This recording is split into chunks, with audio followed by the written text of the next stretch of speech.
Good day, folks. Alfie Vente here once again at Vente Pain Relief Clinic and VPRC.ca. I'm hoping you're having a terrific day. Today is our soft tissue case study. This is part two, the answers and discussion of patient complains of annoying chronic headache. So our first video was about the case. I had asked you guys to write down notes, maybe go on your laptop, take them down on your laptop. Just to give you a bit of a background, these cases that I present to you are they could be a one-off case that I dealt with in the past, or a combination of different cases that I've dealt with, and I made them into one. So there is some practical application. These are some of the things that I've encountered over my 20 plus years as a therapist. And I encourage you, massage therapists and those soft tissue specialists that are in chiropractic or in physiotherapy, physical therapy, I invite you to try these case studies out. If you like our content, please like, share, subscribe, and hit that notification bell if you are on YouTube. Also, please share this if you are an instructor and you feel this could be helpful for any of your students. We really appreciate that. So now let's talk about this soft tissue case study. We're just going to have a bit of a review here. So, your patient client comes to your office and they mention to you that they have had chronic headaches for a few months. They have tried many different therapies and usually feel better for a day. The treatments generally focus on the neck, head, and shoulders.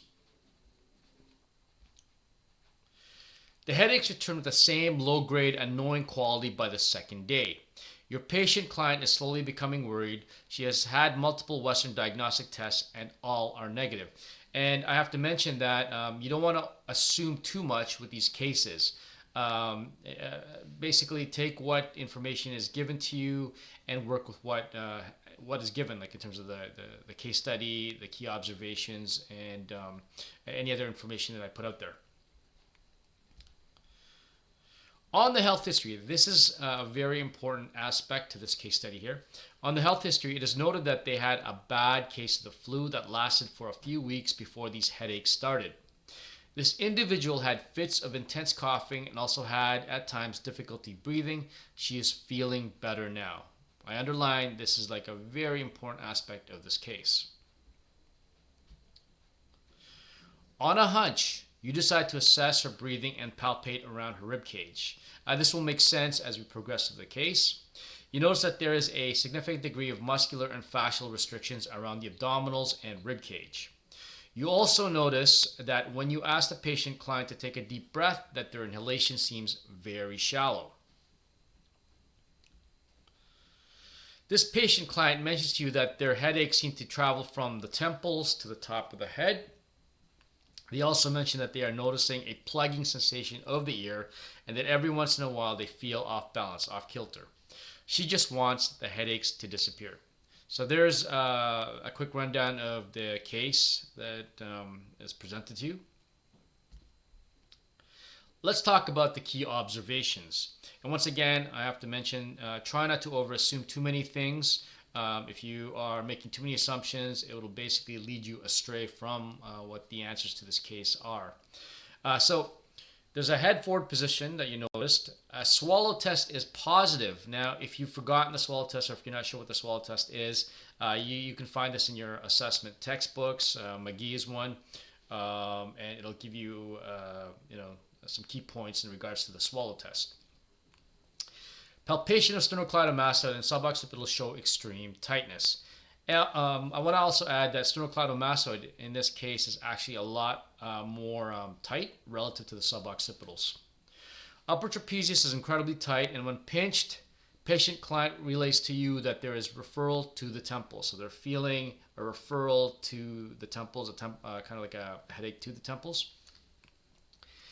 Neck and head range of motion limited through rotation and lateral bending bilaterally, so on both sides. More key observations. Shoulders also seem more elevated than normal. Rib cage and abdominal muscles and fascia are extremely tight.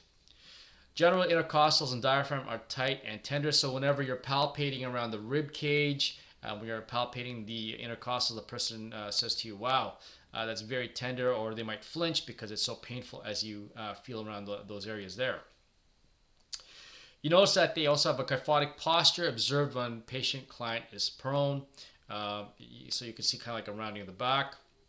The thoracic segments, they're hypomobile when challenged towards the anterior direction, and also when you're challenging the segments in a lateral direction. So those are your key observations in regards to the case. These were the questions that I'd asked for you guys to think about and potentially write down notes. So, number one, what do you think is directly causing the headaches? Number two, what structures do you think you will need to focus on? If you were to rank from degree of importance from 1 to 3, 1 being most important and 3 being relatively least, how would you rank the structures? Mind you, there's probably more than 3 structures, but for now I want you to write down the top 3 structures that you would have to look at. Reasoning this out, number 3, just based on the case, why do you think this issue has become chronic? And finally, number 4, mechanically speaking, how would you explain how this patient client got to this point, explain the root cause, and instigating factors? So those are your critical thinking questions. So let's go to number 1. Question number 1 here. Let me just move this here for a second. What do you think is directly causing the headaches? So this seems like a very obvious one.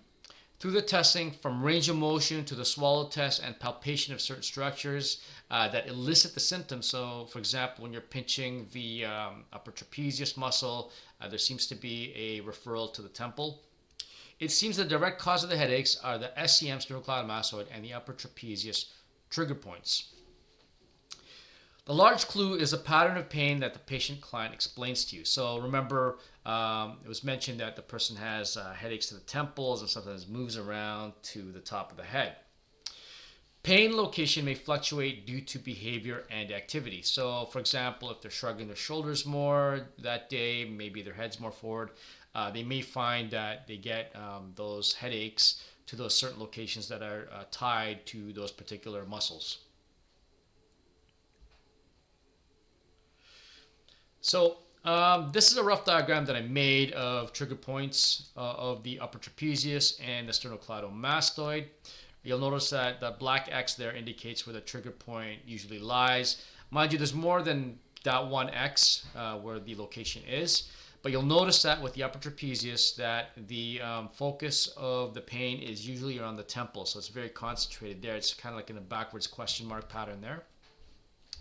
With the SCM, it can refer to the top of the head, above the eyes, into the face, give you kind of like a weird face pain, along with also pain into the sternocleidomastoid proper itself.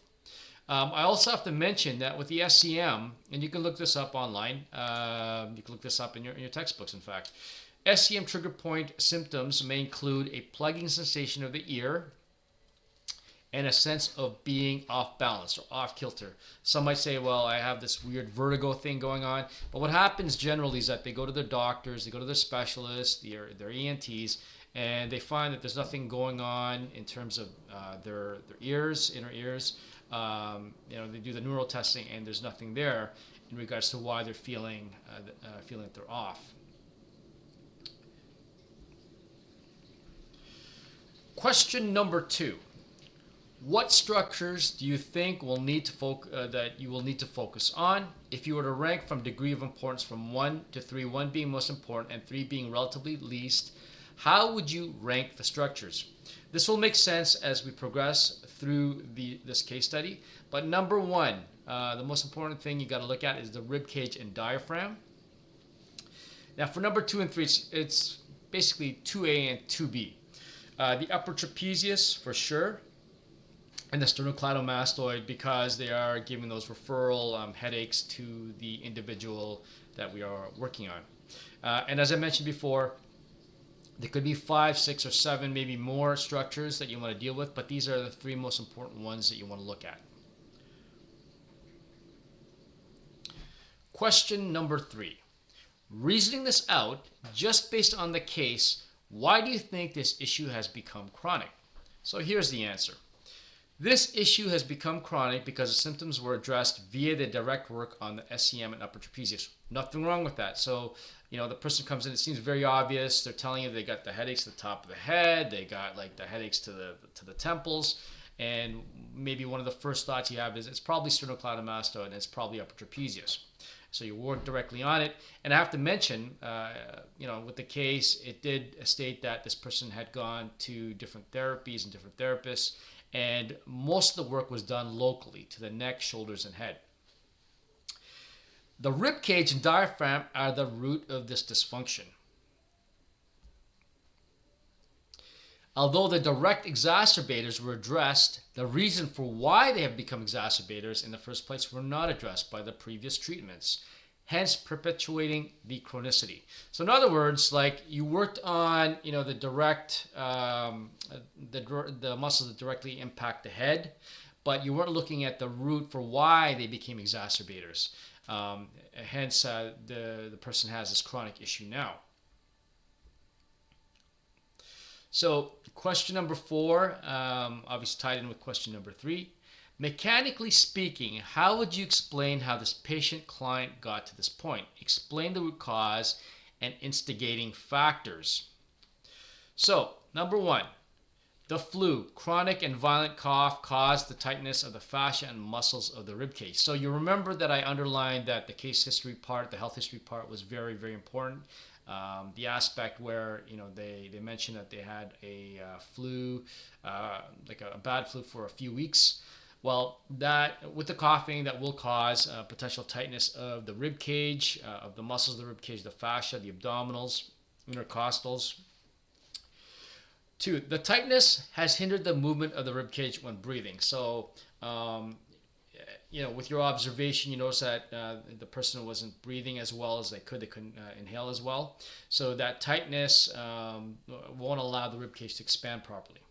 Because of that, the SCM works as an inspiratory muscle and is overworked due to the tightness of the rib cage. So in other words, what it does is the SCM pulls up on the clavicle and the sternum to help with breathing.